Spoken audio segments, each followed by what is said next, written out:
The Pentagon has dramatically reduced the number of officially recognized religious designations for service members, cutting the list down to just 31. Supporters call it a streamlining effort, while critics warn it could leave some faith groups without representation. What this means for troops, coming up.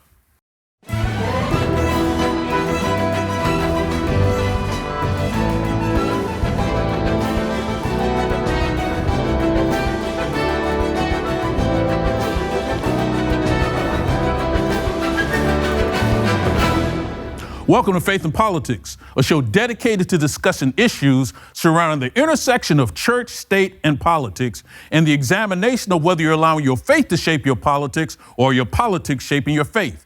In other words, what do you do when God and government come face to face? I'm your host, Orlin Johnson.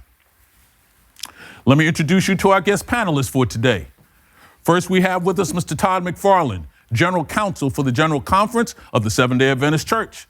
We also have with us Mr. Vilo Weiss, Public Affairs and Religious Liberty Director for the Indiana Conference of the Seventh-day Adventists. We have with us Mr. Andre Wong, who's the General Counsel for the North Pacific Union Conference of the Seventh-day Adventist Church. And we have with us Dr. Timothy Golden, Professor of Philosophy at Whitman College. Gentlemen, great having you here with us. Looking forward to our conversation for today. The Department of Defense recently announced a significant reduction in the number of religious affiliations it officially recognizes. The new list of 31 is down from more than 200 previously recognized traditions that troops could choose from. The initial list no longer includes atheists, Unitarian Universalists, pagans, Wiccans, and many other minority religions. One of the biggest pushbacks immediately arose from Utah lawmakers, as it was noted that the Latter-day Saints were not listed as Christian on the new list of codes.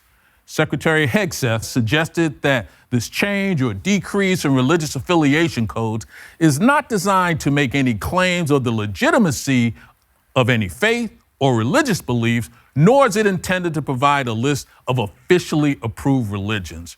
Rather, it is designed to allow chaplains to quickly look at the religious composition of their units and determine how they may structure resources to best provide for warfighters of all faith groups.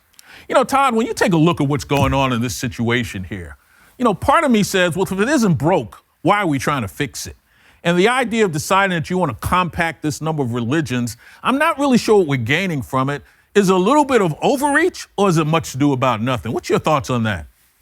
I think ultimately it's probably in the latter category, right?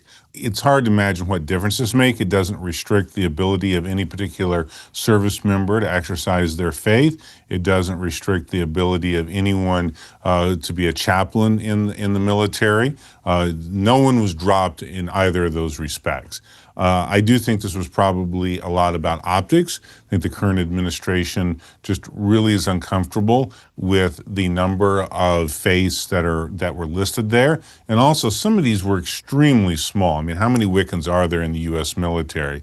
And again, what's important to understand here is the difference between having your own category and being able to practice whatever faith that is. And they only impacted the first, not the latter. I think in an era where we are very much in an identity politic area where everyone wants to have their own label, this probably upsets some people, but I do think you're going to be hard pressed to find the negative direct impact on someone other than not having their own category in a list of 200. I mean, the second thing I'd like to talk about, though, is what you mentioned is the dropping or the not including the Church of Jesus Christ as Christians. That obviously was not an accident. They knew absolutely what they were doing. You can make good arguments, quite frankly, either way. The members of the Church of Jesus Christ absolutely consider themselves to be Christians. There are other faiths who, for reasons and criteria that long predate the Church of Jesus Christ, say that they're not. I do agree that ultimately that's not the government's job to resolve that conflict, and the approach they took, which was not listing anyone in the Christian or non-Christian category, was probably the right way to go. Tim Golden, a bridge too far, or was this something, why even get your hands involved in this at all? Well, I think Todd is right that practically speaking, it doesn't have a lot of consequence for the reasons that he stated. But there's also a theoretical aspect to this that is troubling, especially given some of the other actions that Secretary Hegseth has taken on people's promotions within the military and so forth. Theoretically, the idea that an individual can sort of make decisions about what religions ought to and ought not be represented in the U.S. military is problematic for a lot of people, right? It smacks of some sort of autocracy. Now I realize this is the military, so we are in a democracy, but we don't always have that kind of process and deliberation that we're accustomed to in other areas of life in the military. So I can understand why people would be troubled about it. But like you said at the top of this subject, if it's not broke, then why fix it? Well, I guess you're not really fixing it. What you're trying to do is carry out the directives of the presidential administration, right? And that's where you kind of have to look at this and say, well, elections have consequences. You know, if you want a different kind of action on issues like this, you have to have a person in office that has a different set of priorities for their agenda. So theoretically troubling, yes. I think practically speaking, Todd is right about this, that this is just a sort of thing that doesn't make a whole lot of difference for people on the ground, which is probably the most important factor when you're talking about military service and chaplaincy and how chaplains interact with people. Well, I think Vilo was kind of interesting, and I think, Tim Golden touched upon it. The optics aspect of this seems to be also a big problem. There are others who have said that the personal agenda of the secretary is something that has been permeating for quite some time. Ironically, one of his religious leaders that is an inspiration to him went out the other day and said, well, what's the big deal? Because Mormons are not Christians. So it almost makes it feel as though it's a personal agenda that may be, quote unquote, an administration agenda. And I guess that's where I think it starts to get a little problematic for some folk. But what are your thoughts on that, Vilo? It does concern me that they don't want to respect the other some of these other faiths. That's where really this action really strikes me. And they talk about the chaplains being able to look at their units and see what they've got. But I think they need to know where people are at so that they can prioritize ministry to people of different faiths. And if you're not recognizing that, well, there's such and such a faith that's not in the category anymore, and this person is there, and you don't have any way of knowing that they're there, you're not going to be able to minister as precisely and as effectively as you could under other circumstances. That's my big concern, that administrative preferences mean more than taking care of your soldier. Andre, that's the question. The government is not supposed to be getting involved in religion or the free exercise thereof. And now you have, quote unquote, an entity that's affiliated with the government talking about what should be recognized. And although everyone acts like there's much to do about nothing, I got a feeling if my religion was actually off the list, I probably would be making a lot of phone calls and maybe making a little bit of noise about that as well. Right. Well, the Pentagon says that that's not what's happening. The rationale here is this is simply an administrative change, as Viola mentioned, for the purpose of helping chaplains quickly understand the religious makeup of their units, so they can allocate resources more efficiently. So, in other words, this isn't a list of approved religions, but really a management tool. So, from a legal standpoint, a religious affiliation or classification doesn't determine whether someone has religious freedom. Service members still have constitutional protections for religious accommodation and free exercise. But here's where the concern is. Religious liberty isn't about what the law technically allows, but it's also whether people believe that they're being treated equally. So when groups like the Latter-day Saints, Unitarians, Wiccans, pagans, or even atheists disappear from this official list, many people then naturally wonder whether they're becoming less visible or less valued in the military. So the Pentagon insists that's not the intent, but perception matters. You know, Todd, does that make sense, that less visibility argument? Or is it the idea that, all groups like to be recognized and anything that makes it seem like you're being pulled back in any way to some degree almost feels like you're being marginalized? So is that unrealistic or is it something that we basically should just ignore? Well, I do think a group's being removed is going to have the effect of them feeling like they're not as important. I do think that a lot of these decisions were made purely on numbers. The faiths that did make it are, disproportionately larger. And if you're wanting to streamline the list, and I think 200 it's a very unwieldy list. I mean, if I doubt the four of us together could come up with 200 religions. If we sat down with a blank piece of paper in an hour. However, was it a real problem? I serve as legal advisor to the ecclesiastical endorser for the Adventist Church. I'd never heard a chaplain complain about that or any reports came back to us. I will also say our faith did make the cut and make the list, which probably makes it easier to say something like, well, it's a bunch of ado about nothing. I think one of the reasons we did make it is not just our size, but our size as chaplains. Adventist chaplains serve about 3% of chaplains in DOD overall, which is significantly higher than our percent of the population. So I think that probably played a role as well. Again, why the administration chose to pick this particular dispute, I'm not sure. This was something that predated, the prior administration, but it was on someone's to-do list, and they certainly were trying to make a point, and they did. Again, at the end of the day, I don't think it's going to have a whole lot of impact. And it'll be interesting to see what a subsequent administration does and if they care about much of this. The other thing I will say is, prior to this, I can guarantee you almost no Americans knew there even was a list of official religions in the military, right? So, that's I think the other half of this is that, how important is something that you didn't even know existed before.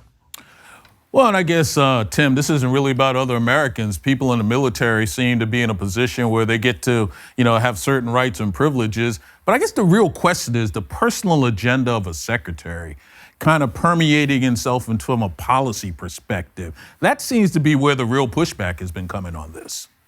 What troubles people is that one person shouldn't have that much authority. But then the flip side of that is that when you're the president of the United States, the people who head your major departments are going to be people who are going to act in a manner consistent with the president's agenda. So, when you take one of those jobs like Pete Hegseth did, there's a sense in which you will function as the president's alter ego. There are minority religions, and then there are minority religions that are more well-known than others. And I'm curious to see what the reaction of, for example, the Seventh-day Adventist Church would be if Seventh-day Adventists were cut off of the list, right? So I think that's where we start to see where the rubber meets the road in terms of how people feel. I'm gonna have to let that be the last word, but I understand the point you're making. If you get cut off, everybody's concerned. Coming up, the EEOC removes its religious liberty protections, making religious exemptions difficult to attain. Don't go away. We'll be right back. Every week, headlines raise difficult questions about religious liberty. Religion in the workplace, freedom of conscience, faith in public life. It's easy to react, it's harder to understand. Liberty Magazine helps us to slow down, to look at the issues beneath the news. For a clear, non-partisan voice on religious liberty, go to libertymagazine.org and subscribe for just $10 a year.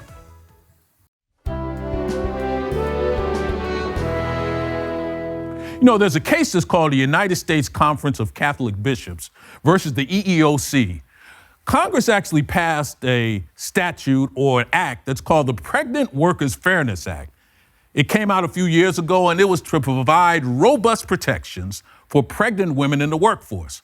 Among those protections, the act makes it illegal for employers to deny reasonable accommodations like paid time off, bathroom breaks, modified work schedules to women who have physical limitations brought on by pregnancy or childbirth.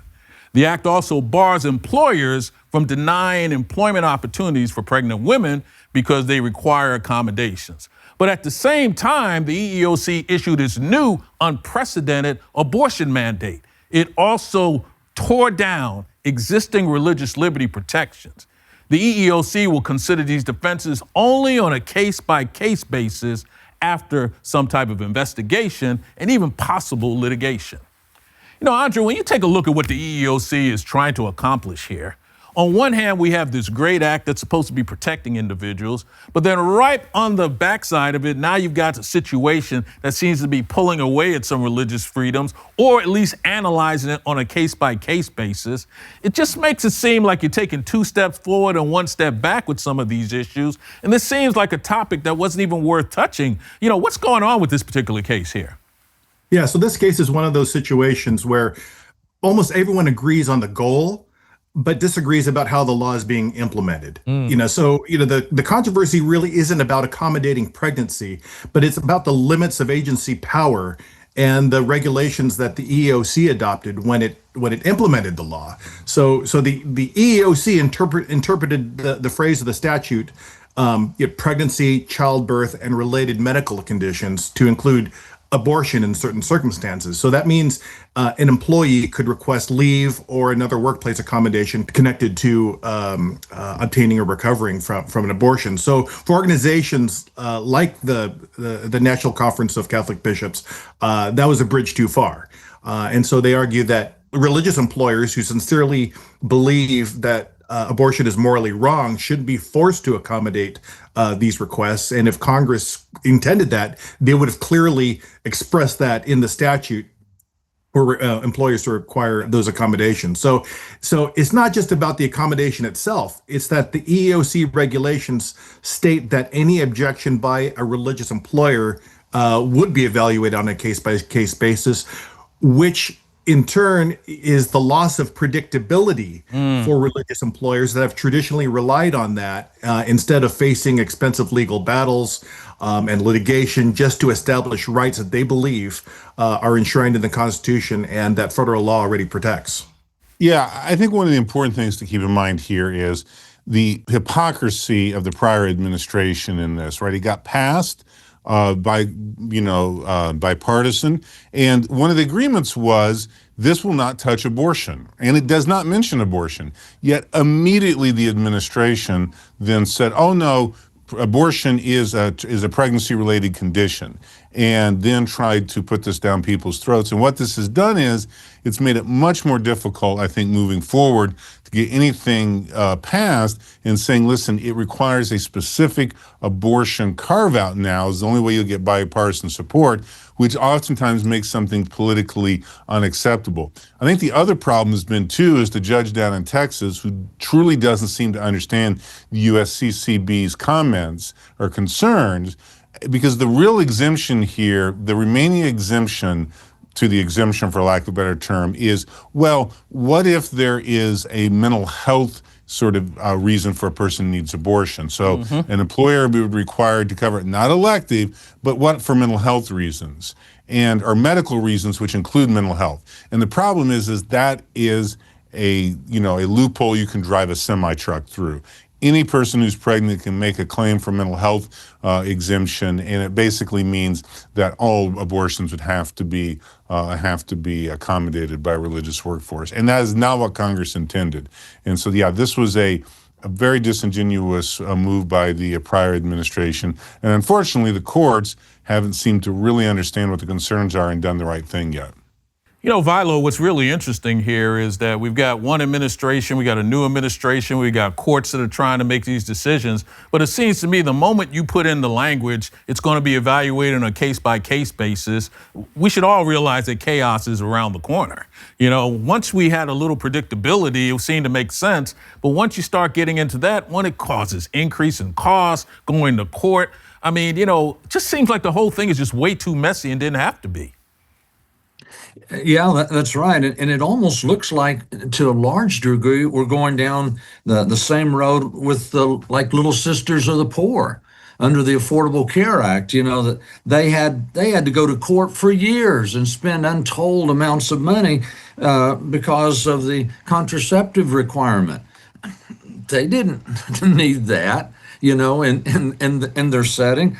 And so it looks like the EEOC is making the same legal error here again, unfortunately, and it looks like they've hijacked the law to a great degree, and that's very concerning to me. Whenever you say case by case basis, the lawyers start licking their chops because that means more billable hours, right? That means that you're not going to have any kind of administrative determinations that are controlling. And with the Loper Bright decision, I've been wondering for some time, what is the impact of that on agencies like the EEOC, right? I mean, if you're not going to defer to administrative agencies anymore and open everything up to the courts, and over the years, people have become subject matter experts. Government employees with these agencies have become subject matter experts on matters like religious freedom, frankly, right? And how to handle situations like this. So, I think about the Loper Bright case, and I wonder sometimes if it's a two-edged sword. If you're a small business owner, you may take joy in the fact that you don't have to deal with a lot of heavy-duty regulations. But if you're somebody who's trying to have religious freedom and you could once rely on agency determinations like those for the EEOC that were helpful to you, what does Loper Bright mean in that context, right? And how do we negotiate that? So this is an interesting problem that will be with us until the courts really have something to say about it.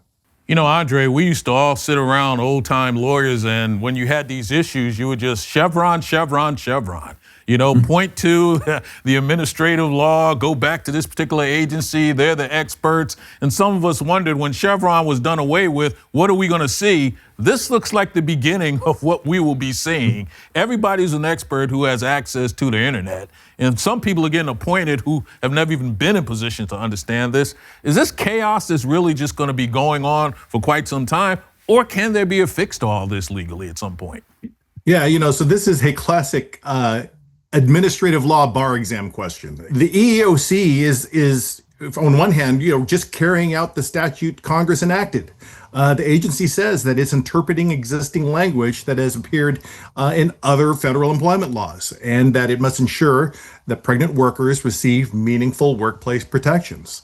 The EEOC also says that religious liberty defenses haven't disappeared, that religious employers can still raise protections under the First Amendment, the RFRA, the Religious Freedom Restoration Act, and other laws. So let me go back to my original comment. This case is less about pregnancy and more about the balance between two principles. On one side is protecting pregnant employees from discrimination and ensuring that they receive reasonable accommodations in the workplace.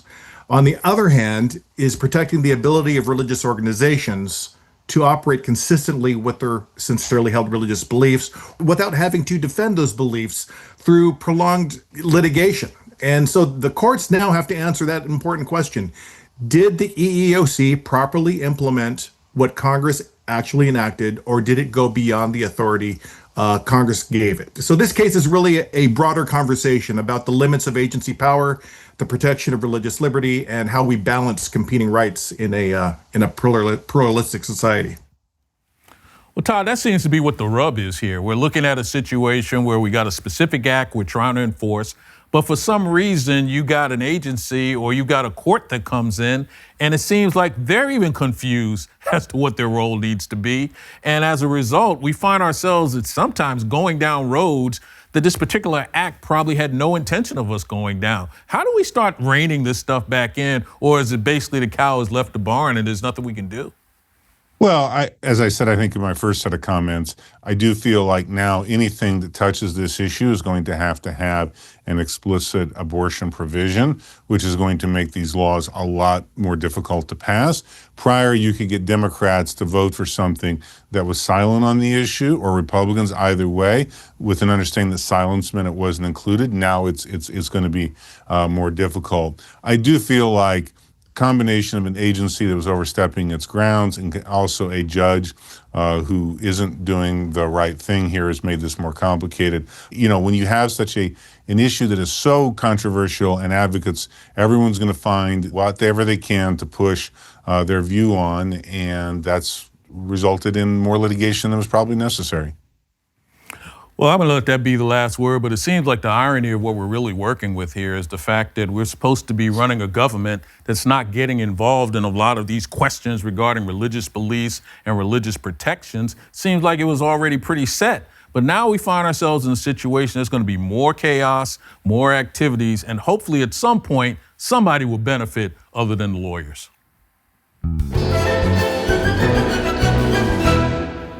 Hey, Todd, tell me something I don't know.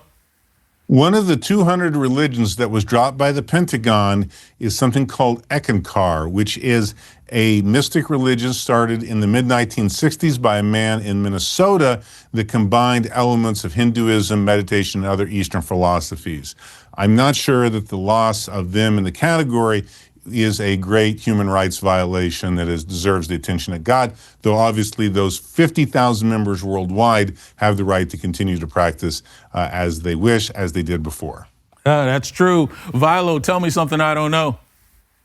You know, we saw the USS Constitution and this 250th birthday celebration of our country. Did you know that its engineering was way ahead of the time? It used white oak outside and inside and in between live oak, and the live oak was vertical. The white oak was horizontal. That spread the impact of the cannonballs, and they bounced off of the side. And like the British says, it's old Ironsides. Wow, thank God I'm not an engineer. Andre, tell me something I don't know. The EEOC was established in 1965, and the very first complaints that came in were from female flight attendants for sex discrimination, which were ignored for years. And one commissioner infamously said that sex discrimination claims were, quote, a fluke conceived out of wedlock. Dr. Golden, tell me something I don't know. The great emancipator, Frederick Douglass, his name was present in Trump versus Barbara in concurring opinions and in dissenting opinions. The true hallmark of a great mind is that even when you're gone, people still talk about you, and that people on both sides of the political spectrum do that. So Trump versus Barbara is proof positive that Frederick Douglass has attained immortality. Hear, hear. Well, gentlemen, thanks for being here with us. And thank you again for being here with us, and hope you enjoyed our conversation. Just remember, if it's about God and government, it's faith and politics. See you next time.